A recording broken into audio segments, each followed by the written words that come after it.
Казвам се Кирил Златков. Завършил художествената гимназия в Пловдив, след това академията в София, в специалност графика.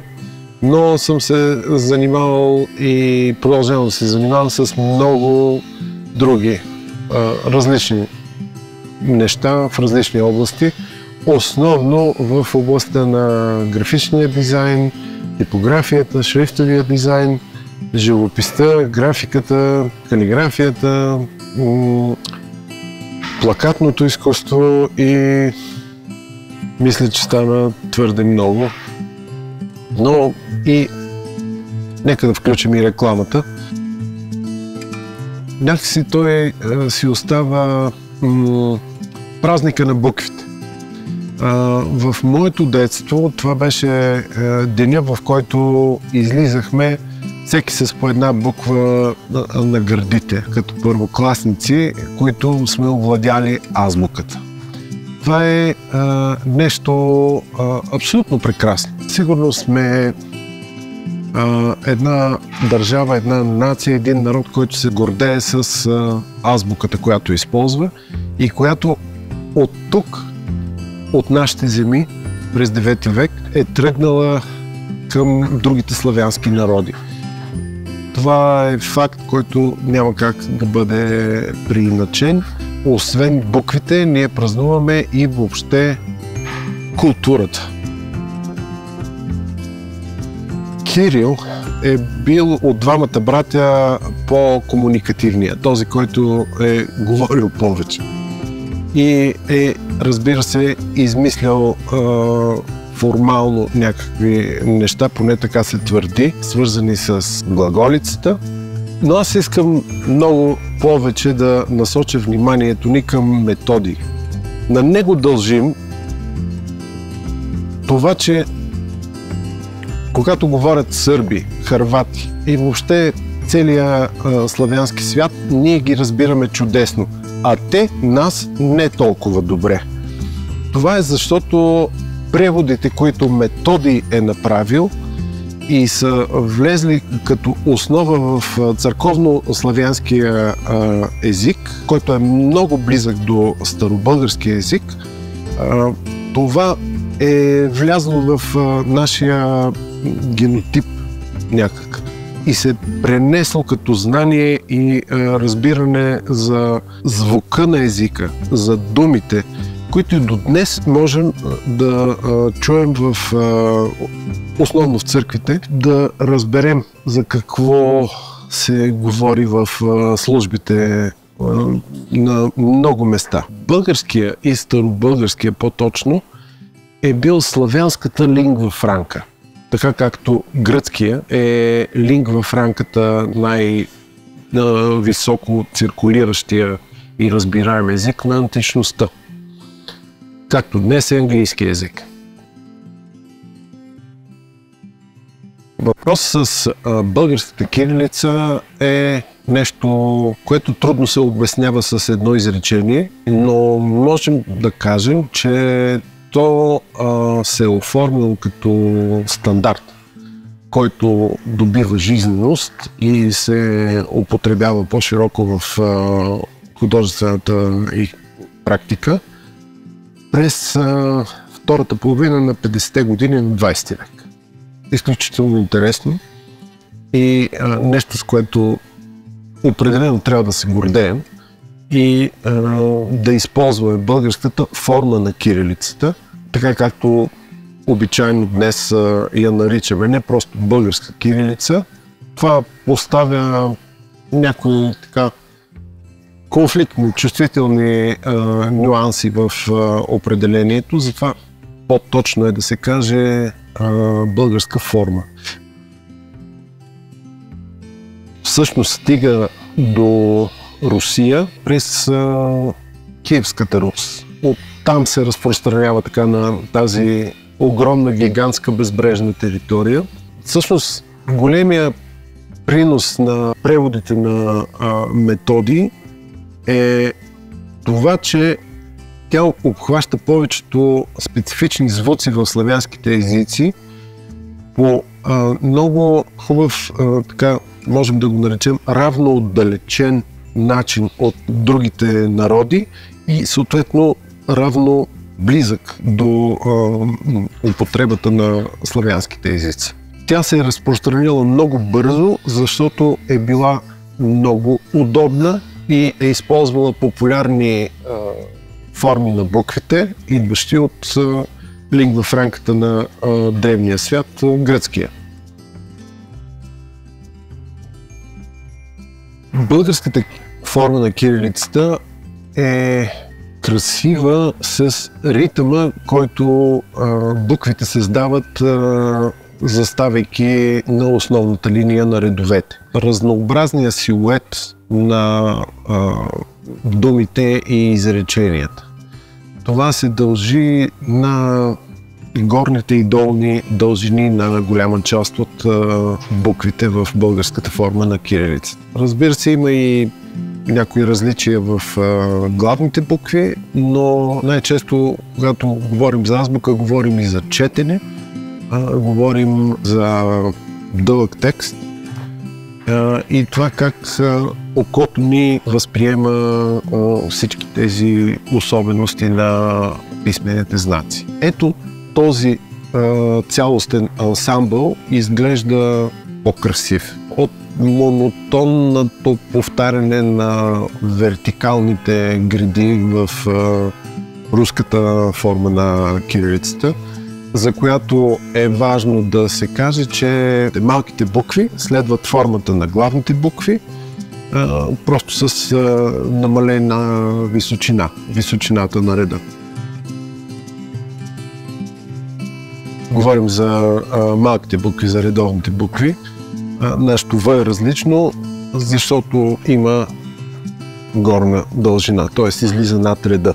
Г има различна форма от умалената главна Г. Д има различна форма от руската. Нашето Ж има горна дължина, както и К. З има долна дължина. Нашето Л е триъгълно. Нашето П изглежда като латинското Н. Нашето Т, българската форма, използва графемата на латинската буква М. Ф-то ни е различно. Ц, Ч, Ш, Щ, Р голям, Р малък. Имат овални форми. Ю най-често има горна дължина и загадъчната буква Я е обща и за българската и за руската форма на кирилицата. Тя, между другото, се е появила в употреба за първи път в гражданската кирилица по времето на Петър I и е създадена от холандски майстори. Моята любима буква е Ж, малкото Ж, защото има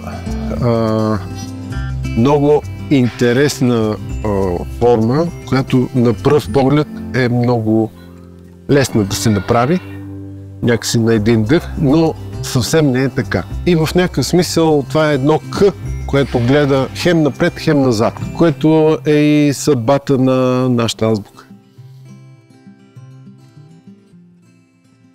Нещо, което група български учени, в кавички, създадохме през 2014 година, което обедини, централизира и насочи така в по-единни посоки усилията в тази област, които преди това не се случваха чак толкова организирано. Да информира обществото за нашите особености, нашите съвременни различности, които, разбира се, идват от онези векове още, но трябва да бъдат отстоявани ежедневно. Трябва да използваме българска форма на кирилицата, защото сме българи. Тя е наша. Тя е нещо, което представлява всъщност най-голямата промяна в таймлайна на тази писменост въобще след промените на Петър I.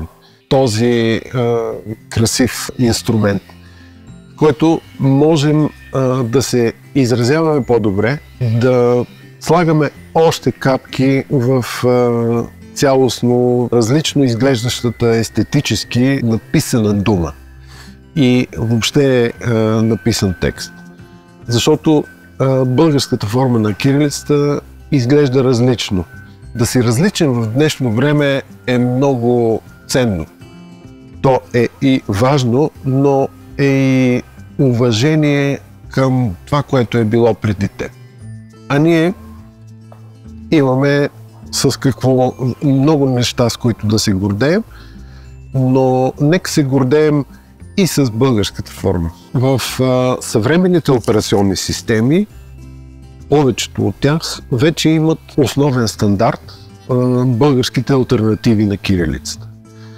Това са едни усилия, които хората забъркани в манифеста на кирилицата са забъркани и в тези неща. Така че едно от нещата, с които определено се гордеем, е това, че придвижихме индустрията в тази посока. Когато съвременните шрифтови дизайнери решат да направят буквите от кирилицата, в програмите, които помагат за това, те имат вече установени стандарти, които трябва да следват. Технически това позволява с така наречения локализиращ OpenType feature. Само когато заявим, че ще напишем нещо на български, те автоматично да се появяват. Тоест да пишем с буквите от българската кирилица. Може би най-любим от всички е шрифта, който не съществува в дигитална среда. През 1470 година Николас Йенсон е направил една антиква, едни букви за текст, за оформяне на книги, които и до ден днешен са пътеводна светлина за почти всички шрифтове, създадени за текст, за дълъг текст. Тези букви на мен са ми особено любими. Ако трябва да откроя нещо, това е този ренесансов шрифт от 1470 година, създаден в Венеция. Тя лабораторно е забъркана, замислена и изпълнена по нашите земи. Тя тръгва от тук, нашата култура, с това, че наистина умеем да четем и пишем. Ако можем да се гордеем с това, че разбираме какво четем, ще бъде още по-хубаво. Най-хубаво би било да се гордеем с това, че културата е важна част от обществото, в което живеем, в съвременното общество, в което живеем. Гръцка дума. Това е обществено устройство, което е, може би, добрата организация. Много хора вярват искрено в това. Имаме различно отношение към различни хора, които не са си избрали да бъдат различни от нас, а и не уважаваме достатъчно тези, които съзнателно са избрали да бъдат различни. Така че в днешно време демокрацията всеки ден трябва да отстоява своето съществуване.